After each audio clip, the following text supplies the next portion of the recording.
Hello, WellSpring community. This is State Representative Ashton Clemens, and I am happy to be with you virtually.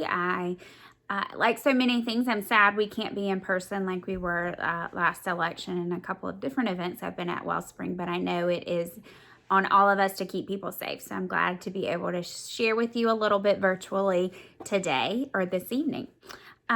So I just will give you a little bit of background about me and how I came to run for office, some of the things I'm proud of from my first term in the General Assembly, and then some of the work we still have to do. I grew up in Alamance County and then went to UNC Chapel Hill as a teaching fellow and taught in Durham Public Schools and then here in Guilford County Schools. Was an elementary school principal for 8 years and then worked as an assistant superintendent before running for office in November 2018, which was the first time I ran for the General Assembly.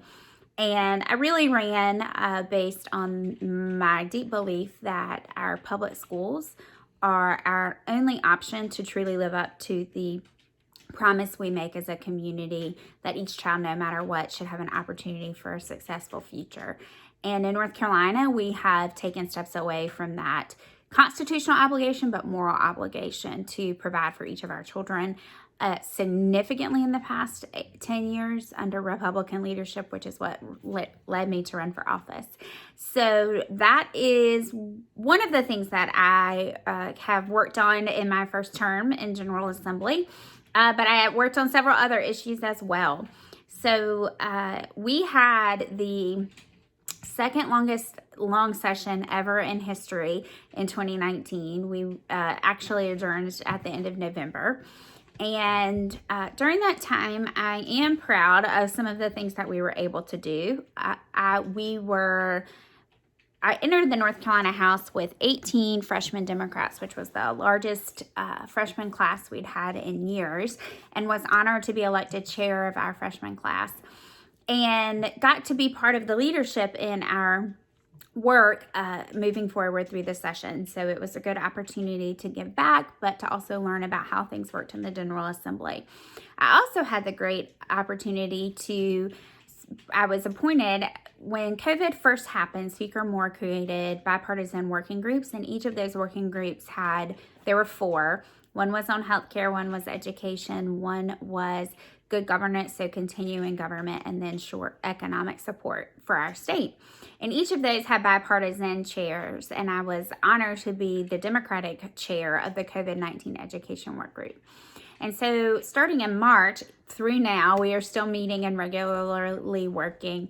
I spent a significant amount of time listening to educators, talking to families, talking to educators across the state, working with my co-chairs, Representative Craig Horn and Representative John Fraley, on putting forth the legislation that we needed for our schools and the budget requests that we needed from the federal CARES funding. And our first federal CARES funding and our second, we gave allotments twice. So I'm proud of the work that we were able to do, though did not get everything I wanted, of course, but I am proud that we were able to support our schools in many ways throughout the COVID-19 response. And then one other thing I am excited about, probably my biggest legislative accomplishment, was filing the Second Chance Act. And some of you, I know, have even emailed me about the Second Chance Act from WellSpring, but the Second Chance Act is a bill to support people who have been incarcerated to get back into work and being able to support themselves and their family and contribute positively to our community. So it has automatic expunctions if someone is found not guilty, and for misdemeanors or up to 1 felony, if you have 7 years of no future incidents, then that you can increase your expunctions and be able to get back to work. There's some other things into it as well, but we were so excited when that bill finally made it through the Senate and the House and was able to be signed from Governor Cooper. So those are some examples of the things that I did in my first term in the General Assembly. We had 24 in-person events in 2019 and tried to stay connected to everyone. And I know, like I said, I've received lots of communication from folks at WellSpring about different topics throughout the time. So I know you all are staying engaged and involved as well. But we still have a lot of work to do. And as we look to January 2021, there are a few things I think that are top of mind as we move forward to the next long session. First is our COVID-19 response.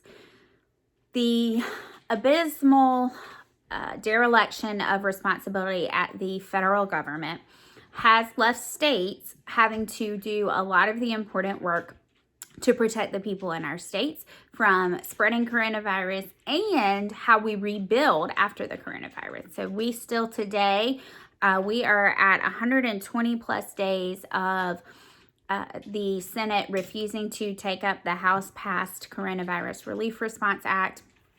At the same time, we see restaurants and small businesses closing because they cannot get the help that they need at the federal government. So definitely critical will be, how do we support, first, how do we stop the spread of coronavirus following the science, which thank goodness Governor Cooper has been able to do for much of our time in North Carolina, but we know that we need a federal response. So first, how do we stop the coronavirus from spreading and protect people in our state? And then second, how do we help people rebuild their lives economically once we are able to be at a place where the coronavirus is no longer spreading in our communities? So I think everything else that we're going to need to work on in the long session will be second to making sure that people are safe and taken care of and able to rebuild their lives.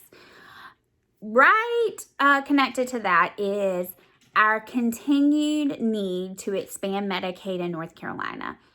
We talked about this last time I was at WellSpring. North Carolina is now one of only 12 states that has not expanded Medicaid.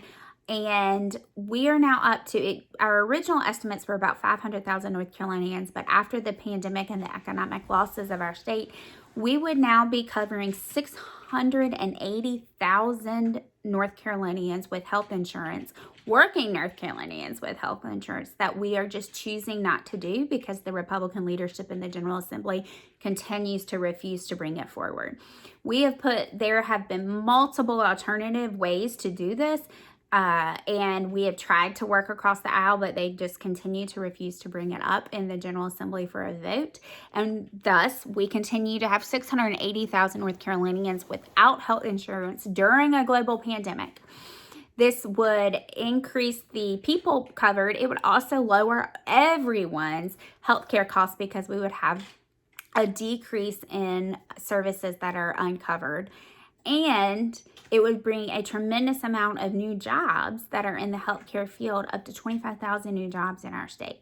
So we got to help people stop coronavirus and rebuild, but we also have got to expand Medicaid to strengthen our entire healthcare system and cover 680,000 North Carolinians. Another increasingly in front of us threat is climate change. And I know that this was something someone just emailed me about from WellSpring when they were asking for this video. Climate change, as time goes on, we see it here in North Carolina with the flooding. We see it in fires in California, flooding on farms in Iowa. Climate change is an existential threat, and we must have a General Assembly not that is decreasing DEQ's budget by 30%, which is what has happened in the past 8 years, but is investing in protecting people and protecting our environment for generations to come. And the fourth one, of course, is strengthening public education.